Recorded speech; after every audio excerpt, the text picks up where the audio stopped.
quit my 5 day a week, 9 to 5. Actually, I think it was 8 to 5. And that didn't include the travel it took to get me to that job. I quit it. Yes, I did, y'all. And I'm here to speak about it. And I was in my early 20s when I quit this job. This was one of the scariest things ever, but I quit. I did. I had a management job right out of radiology school. I think it had been maybe a year after graduating. So I was really young. But let me tell you, it was something I had to do. The rat race was too much. It would take me 2 hours, sometimes an hour and a half, but no less than an hour and a half to get to work every day. That did not include the if it was an accident. And I wasn't that far, but when you live in a metropolitan city, the traffic can be a nightmare. And when I would get to work, I would be so exhausted. And then I worked at a very, very busy doctor's office as a CT technologist, as the x-ray manager, the radiology manager. Also, it was a private office, so you also had to do the medical records. You had to make sure, and this stuff wasn't digital back then. Everything was actual charts. And you had to have meetings with the office managers. We also worked in conjunction with the research department. They had a whole full-fledged research department where we had to go in with meetings for them. And they had a lot of research going on in this doctor's office. I mean, so much research that one particular doctor specialized in. And I mean, you had to understand the protocols, because if you know research requires that you follow the same, they get grants. So when a medical company, or we do MRIs or CTs for research, there's a specific protocol that they've already tested out. You have to follow it to the T, down to the timing of the scan, down to if the person has to drink contrast, how much each person has to drink. Everybody has to drink the same amount. Everybody has to get the same amount of contrast. You have to have the timing correct. If you don't, it messes up all the data. And I mean, it's serious. You can get fired for that. You know how much money they get for research projects? And if I just choose not to do the research protocol that way, that doctor could lose funding. The people could have wasted all their time in this program. I mean, it was a lot of stress with this job, a lot of stress, but I got paid really well. And straight out of radiology school, I was a manager.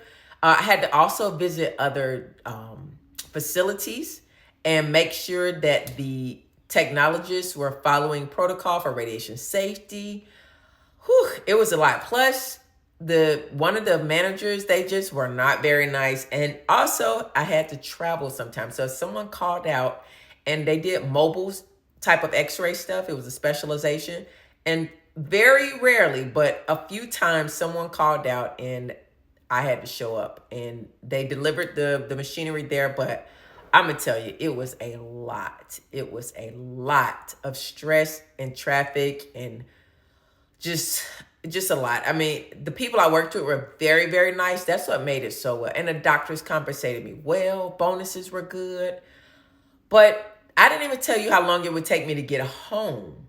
The traffic getting home was just as bad, because to even get to the interstate, y'all, just to get out of the parking lot where the building was, it would take me minutes, like a good 5-10 minutes just to get out of the parking lot and to get to the light.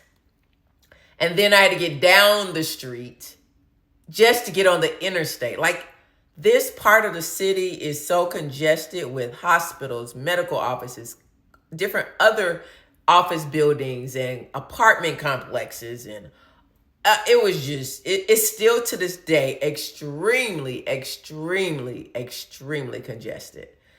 It's just a lot. I tell you, to quit that job, I tried to quit a couple times. And I was very fearful to quit because I made good money, and physically, it wasn't a hard job. Physically, it was not a hard job. I don't know if you guys have ever had a job where it's not physically bad, but either the commute is bad. Like, I was getting home at like 7, 8 o'clock after getting off at 5, sometimes 6, if I didn't have to go travel to another hospital a few times, depending on what area I was coming from. I would get home pretty late. My husband was already home because at that time he was working for the state, no, the county, and he got off at a good time. Like he was home already. He worked further than I worked, and he was home before me. And by the time I got home, I'm stressed out because traffic has stressed you out. You've dealt with a very sick patient population. And on research days, it was very, very stressful. I can't talk about what all we did research on, but it was very stressful. You get a connection with your patients. It's really, it's a lot. And between that, the traffic, there was one manager that just didn't feel like I deserved straight out of school to have that position. And the doctors, all the partners, they were all very happy, and they were like, look, ignore him. We make the decisions around here. So I had the full support of all the partners over all the offices and practices over there. They were very happy to have me. I did not have a problem at the job. It was just an amazing job. But sometimes in life, it's more than life to a job than just money. And if a job is easy, could I have stayed there and finished out? Yeah, I could have. But I would not have learned all the skills that I learned as a radiology technologist, moving from radiology to CT to radiology technology to CT to MRI, and then being in education, clinical applications, many other things, breast MRI, cardiac, doing those things. I would have never, ever been able to have that experience if I had stayed comfortable there and not taken a leap of faith and had confidence in myself that I went to school for a degree that gives me options. And sometimes we get so fearful of the options that are right before us because we're comfortable, because we're getting paid really good, because everybody's nice. That doesn't mean that situation is serving us long term or that it's serving us right in the present. I was stressed out. I was tired. I didn't get to come home and have dinner with my family most nights. I was rushing all the time.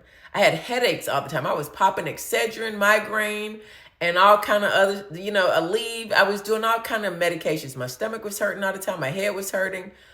It just was a lot. I was eating out a lot. Wasn't eating at home. Time spent with my husband was to a minimum, just the weekends. Who wants that? When I work in a career where I had options that I did not have to work Monday through Friday, that I did not have, I could have made more money if I had just went out there and seen what options there were. So I turned in my notice and gave my 2 weeks notice, and they were like, here's some more money. You don't want to quit. And guess what? I didn't quit. I didn't quit. Oh my goodness. And then my husband and I took a really inspirational, motivational trip maybe a year or so later. You got to stick to your guns. When you feel that something is not serving you anymore, make a plan. And that's the thing. The first time I quit, I didn't really have a plan. I didn't have a plan at all. I just knew I could go get another job, but I didn't even have a PRN job anywhere. I wasn't planning. I felt like it was kind of off the emotion as well, and I was just tired. Not the best decision. It wasn't planned out, and I'm grateful the doctor saw it wasn't planned out. The next time after we came back from our inspirational trip, we got to go to another country, got to do some volunteer work, and we were like, you know what? I'm not going to do this anymore. I'm going to take a leap of faith. I've been blessed with the opportunity to have a career in radiology technology where I actually know a skill that can take me anywhere in the world. And my husband was planning on going back to school in a year or so. And I felt like if I needed to make this move to quit, it needed to be now, before he was in school. Because I had a plan this time. And my plan was not only to have a PRN job, but to have multiple PRN jobs. So I got a good number of PRN jobs, got a reputation there. They made sure I had enough hours at those PRN jobs to where it would make up, if not go beyond, the income that I was doing at this one job.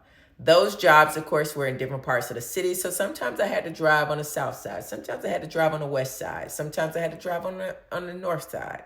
But it wasn't the same direction every day. So that helped me to kind of get out of the monotony. And the traffic is different each direction that you go. So I hope this was helpful. Let me know what you guys think. And I eventually did quit, and it worked out well. You see if you follow me now.